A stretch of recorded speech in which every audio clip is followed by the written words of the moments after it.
Un adulte autiste, comme tout autre adulte ou comme tout autre adulte en situation de handicap, a envie lui aussi de vivre chez lui de manière autonome, même s'il perçoit qu'il peut avoir besoin d'aide dans la vie quotidienne, de soutien dans son autonomie, mais c'est un choix. Mon fils a fait ce choix déjà depuis longtemps. Il se perçoit comme un adulte et a soif, comme un autre adulte, de vivre chez lui. Donc c'est important que puisse exister ce genre de projet pour répondre à cette demande-là.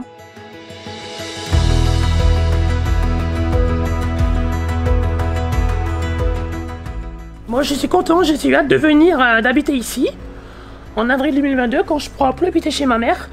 Parce que ma mère, j'irai la voir de temps en temps, mais pas tous les jours. Moi je ne veux pas habiter dans un foyer, hein, c'est pas intéressant d'habiter dans un foyer. Comme ça, je pourrais habiter ici jusqu'à ma retraite.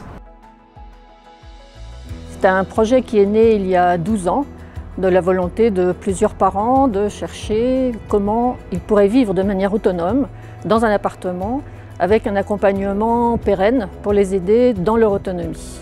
Donc le parcours a été long parce que c'était pionnier comme projet et qu'il a fallu du temps pour faire admettre le bien fondé du projet et lui trouver un financement. Alors le dispositif d'Alia, il s'inscrit pour l'association des PEP 42 dans un PCPE, un pôle de compétences et de prestations externalisées. C'est un dispositif médico-social qui a été mis en place après le rapport Kifto en 2014 pour proposer des solutions souples et innovantes aux personnes en situation de handicap qui étaient jusqu'alors sans solution.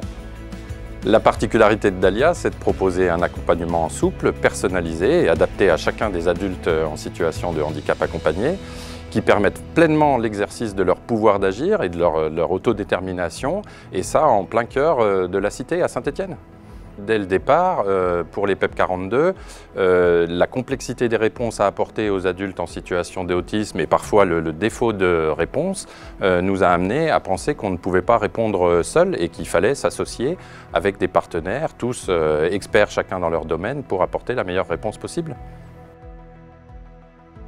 Solia, c'est une association à vocation sociale qui a agréé service social d'intérêt général, qui porte des valeurs fortes de lutte contre l'exclusion, de lutte contre la précarité et de développement du lien social entre les personnes.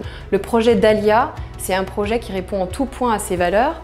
Solia a deux rôles, un rôle de maître d'ouvrage et un rôle d'agence immobilière sociale. Il faut souligner que cet immeuble il a été acquis par Solifap et c'est grâce à Solifap que nous avons pu mener cette opération. Le rôle de maître d'ouvrage, c'est celui de conduire les travaux en lien avec un maître d'œuvre et de faire en sorte que le cahier des charges que nous avons mené soit respecté. Cette maîtrise d'ouvrage, c'est une maîtrise d'ouvrage d'insertion. Les loyers que nous avons mis en place sont des loyers très sociaux, très bas, pour faire en sorte que les personnes ne soient pas en difficulté dans la gestion de leur logement. Le deuxième rôle, c'est celui d'agence immobilière sociale. Une fois les travaux réalisés, notre agence va prendre le relais pour signer les baux avec les personnes et mettre en place une gestion locative adaptée. Nous allons être au plus près des personnes pendant toute la durée du bail. En cas de difficulté, nous interviendrons pour mettre en place une médiation ou pour tout simplement expliquer, rappeler quels sont les droits, les responsabilités du locataire et faire en sorte que tout se passe sereinement. Le logement est un logement accompagné. Et donc le service d'accompagnement qui est associé au projet depuis le départ, c'est un tout, hein, c'est un logement de droit commun plus un accompagnement. Et l'accompagnement sera au rez-de-chaussée, ce qui est sécurisant pour les adultes hein, qui vont savoir que cet accompagnement sera pérenne et qu'ils auront toujours quelqu'un sur qui se reposer en cas de difficulté. L'AREPSA est une association qui est porteuse d'un service qui s'appelle Autonomia, un service d'accompagnement médico-social adultes handicapés. Notre cœur de métier, c'est l'accompagnement vers l'autonomie. Nous avons partagé le recrutement entre les PEP 42 et nous-mêmes, Fondation COS, avec le recrutement pour ce qui nous concerne sur le SAMSA d'une neuropsychologue qui a des compétences autisme assez pointues et d'une coordinatrice de parcours qui, elle, a aussi des compétences spécifiques sur l'autisme. Je suis psychologue à Dalia et donc moi mon travail c'est de proposer à chacun des entretiens individuels, hebdomadaires ou plusieurs fois par semaine si besoin. Mon travail c'est de les aider à se connaître et à connaître leurs limites. C'est un métier qui est peut-être un peu nouveau et qui consiste à accompagner la personne dans ses démarches, non pas à faire à la place de la personne, mais à l'accompagner dans ses choix et à mettre en place tout ce qui peut l'aider dans les domaines où elle est en difficulté. On va essayer de révéler les capacités, le potentiel de la personne en apprenant à la connaître, en la rencontrant sur des activités de groupe. À partir de là, on va voir ce qu'on peut mettre en place pour que cette personne puisse gagner en autonomie. Nous, on propose 2 formes d'accompagnement. L'accompagnement individuel, comme on a pu voir avec Fabien, qu'on accompagne faire ses courses sur le quartier pour vraiment qu'il puisse repérer, qu'il puisse être repéré par les commerçants aussi. C'est important qu'on puisse se faire connaître. Et puis petit à petit, il va prendre ses habitudes, ses routines, et nous, on se retire de cet accompagnement-là. Au début, il vient avec vous, accompagné, du début à la fin. Et puis maintenant, il vient tout seul, il dit ce qu'il veut tout seul, il paye tout seul. Et l'évolution, c'est que maintenant, vous restez dehors. Nous, vendeuses, comme moi-même, toute l'équipe a repéré les personnes qui demandaient une attention plus particulière, donc on leur laisse le temps. Et qu'on a essayé de garder un placement des produits un peu identiques, et automatiquement, dès qu'ils sont là, on leur porte une attention à ce que ça va, est-ce qu'ils ont besoin d'aide. Et quand ils arrivent en caisse, on leur laisse prendre le temps de pouvoir payer. Et puis l'accompagnement collectif, comme par exemple les ateliers cuisine, qui sont un lieu où nous préparons ensemble le repas que nous partageons après. Les objectifs sont vraiment personnalisés, c'est-à-dire qu'avec certaines personnes, on va travailler sur la gestuelle, arriver à couper, éplucher. Avec d'autres, ça va être les interactions sociales, savoir s'écouter, initier une discussion par exemple. Et puis avec d'autres, ça va être travailler l'équilibre alimentaire, savoir équilibrer son menu.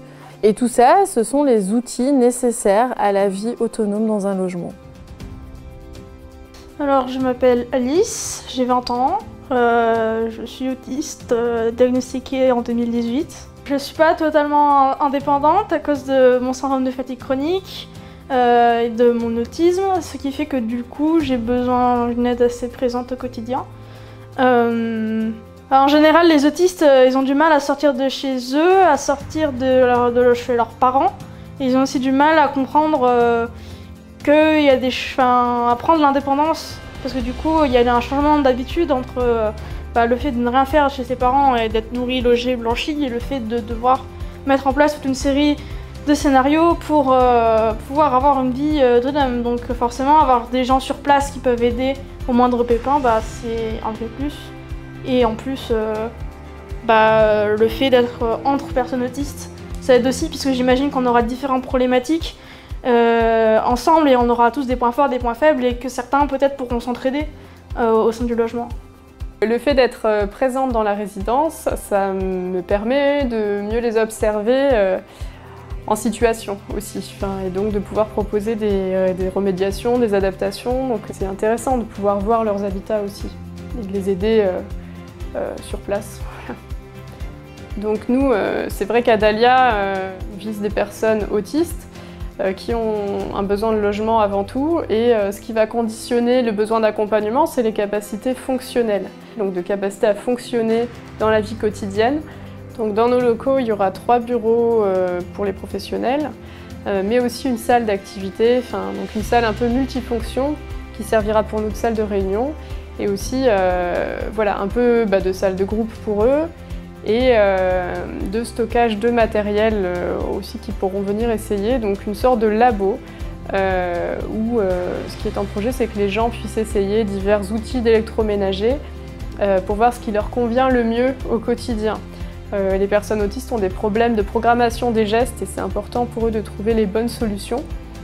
Les choix techniques qui ont été réalisés pour s'adapter aux besoins des personnes sont à plusieurs titres. D'abord, on a essayé de travailler les limites des espaces pour faire en sorte que chaque espace soit bien identifié et que la personne sache précisément où elle se situe dans l'appartement.